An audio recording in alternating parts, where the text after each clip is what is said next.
ప్రపంచంలోనే అతిపెద్ద ప్రజాస్వామ్య దేశంలో ఉన్న మనం 18 సంవత్సరాలు నిండిన ప్రతి ఒక్కరూ ఓటరుగా నమోదు చేసుకోవాలని అనకాపల్లి జిల్లా ఎన్నికల అధికారి కలెక్టర్ రవి సుభాష్ పట్టంశెట్టి పిలుపునిచ్చారు. 14వ జాతీయ ఓటర్ల దినోత్సవం పురస్కరించుకుని ఎన్టీఆర్ మైదానం నుండి రోటరీ క్లబ్ వరకు ర్యాలీ నిర్వహించారు. ఈ సందర్భంగా కలెక్టర్ రవి సుభాష్ మాట్లాడుతూ ఓటు పొందడం మన హక్కని, అలాగే ప్రతి ఎన్నికలలో తప్పనిసరిగా ఓటు వినియోగించుకోవడం మన బాధ్యతగా గుర్తించాలన్నారు. ప్రజాస్వామ్యానికి ఎన్నికలే మూల స్తంభాలని చెప్పారు. దేశానికి దిశానిర్దేశం చేసే చట్టసభలను మనం ఎన్నుకోవాలన్నారు. ఎన్నికల కమిషన్ నిష్పాక్షిక ఎన్నికల నిర్వహణకు అనేక చర్యలను చేపట్టి అమలు చేస్తున్నట్లు చెప్పారు. ఓటును సద్వినియోగం చేస్తామని ప్రతి ఒక్కరూ ప్రతిజ్ఞ చేయాలన్నారు. జిల్లా ఎస్పీ కేవి మురళీకృష్ణ మాట్లాడుతూ నేటి బాలులే రేపటి పౌరులని, విద్యార్థులందరూ ఓటు హక్కుపై అవగాహన పెంపొందించుకోవడమే కాకుండా వారు అందరికీ అవగాహన కల్పించాలన్నారు. ఓటర్లందరూ స్వేచ్ఛగా నిర్భయంగా తమ ఓటు హక్కును వినియోగించుకోవచ్చన్నారు. ఎటువంటి ప్రలోభాలను గురి కావద్దని ఆలోచించి తమకు నచ్చిన ప్రతినిధిని ఎన్నుకోవాలని పిలుపునిచ్చారు. మన దేశ ప్రజాస్వామ్య సంప్రదాయాలను, స్వేచ్ఛాయుత, నిష్పక్షపాత, ప్రశాంత ఎన్నికల ప్రభావాన్ని నిలబెడతామని మతం, జాతి, కులం, వర్గం, భాష లేదా ఎటువంటి ఒత్తిడులకు ప్రభావితం కాకుండా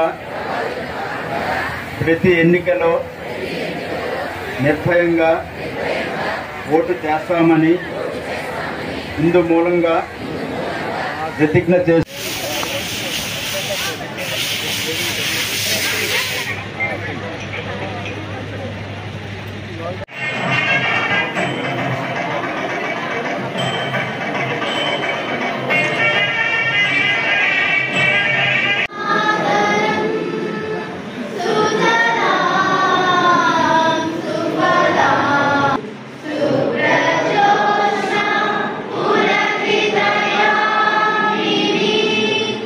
plays a critical role. ప్రశాంత ఎన్నికల ప్రభావాన్ని నిలబెడతాం.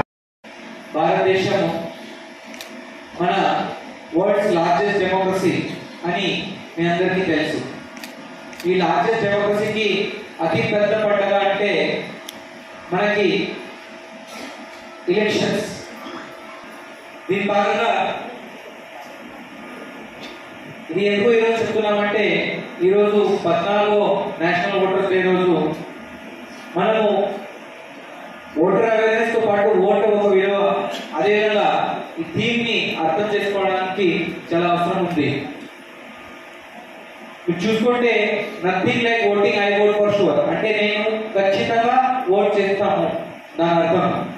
ఈ మెసేజ్ ని మన అనకాపల్లి జిల్లాలో ప్రతి ఒక్క ప్రాంతాల్లో, ప్రతి ఒక్క చిన్న హ్యాబిటేషన్ లో మనం తీసుకొని వెళ్ళాలి. ఈ బాధ్యత మన వరకు ఉంది, మన దగ్గర ఉంది.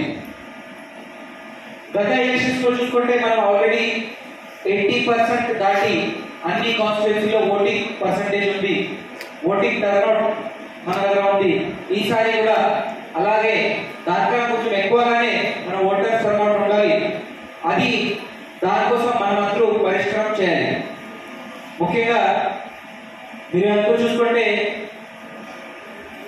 ఇది ఒక మెయిన్ ఆబ్జెక్టివ్ అంటే ఏంటి, మన దగ్గర ఉన్న ఎవరెవరు 18 ఇయర్స్ దాటి ఉన్నారు, అర్హులు అంటే ఓటింగ్ కి అర్హులు ఉన్నారు, అందరూ ఓటర్ లిస్ట్ లో నమోదయ్యారా లేదా, వాటి ఓటింగ్ గురించి అవేర్నెస్ తీసుకురావడం, అదేవిధంగా వాటి ఈ ప్రాసెస్ లో, ఈ డెమోక్రటిక్ ప్రాసెస్ అంటే ఎలక్షన్స్ లో పార్టిసిపేట్ చేయడానికి ఎంకరేజ్ చేయడం. ఈ సంవత్సరంలో మనం మొత్తము 27,762 కొత్తగా ఓటర్స్ ఎన్రోల్ చేయడం